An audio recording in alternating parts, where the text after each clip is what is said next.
ጠቅላይ ሚኒስትር አብይ አህመድ አሰብን የተመለከተ ነው የተባለውን ትርኢታቸውን ዝግጅት ነው ሲሉ ገልጸውታል። ፓርቲያቸው ብልጽግና ደግሞ ሲያከናውን የሰነበተውን ጉባኤ ማጠናቀቁ ሲሰማ ዋነኛ ነጥቦቹም ታውቋል። ሻዕቢያ ደግሞ ከሰሞንኛዎቹ ዘመቻዎቹ ጋር በተያያዘ ምላሽ ሰጥቷል። በቀዳሚነት ወደ እናንተ የሚቀርበው መረጃ ይሆናል። ወደ ጦርነት ከገባን የአብይ አህመድን አስተዳደር ከጎኑ እንቆማለን እንጂ ስራህን አትስራ ልንለው አንችልም ሲሉ ጌታቸው ረዳ ተናገሩ።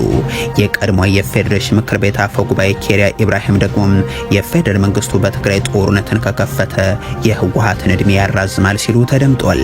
ሌትናንት ጀነራል ጻድቃን ገብረትንሳኤና ጌታቸው ረዳም ሀገርን የወጋችሁ የሸጣችሁ ወዘተ በሚል የተገለጹበት የትግራይ ተወላጆች መድረክም በአዲስ አበባ ተከናውኗል። እንመለከተዋለን።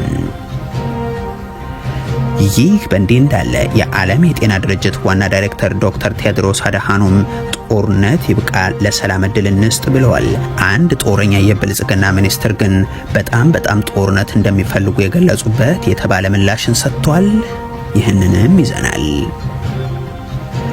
የትግራይ ሰራዊት ቲዲኤፍ በክልሉ ላይ እየተፈጸመ ያለው ግልጽ የጦርነት አዋጅ ነው ሲል አሳወቀም። ይህ መግለጫው የወጣው ደግሞ የጀነራል ታደሰ ወረዳ አስተዳደር በብልጽግናው ሰዎች በኩል የሰራዊቱን የትግራይ ስምሪትን በተመለከተ የተሰራጨው መረጃ የተሳሳተ ነው ባለማግስት ነው። ተጨማሪ ያለን የፋኖ ኃይሎች የሰራዊት ግንባታቸውን መቀጠላቸውን ገልጿል። በሌላ በኩል በዞኑ የሚፈጸሙ እገታና ግድያዎች እንዳማረሯቸው ነዋሪዎች ይናገራሉ። ሌላኛው መረጃችን ነው።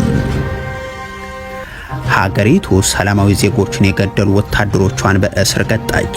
ይህ እርምጃ ተወስዷል የተባለው ደግሞ በአፍሪካዊቱ ሀገር ካሜሩን ነው።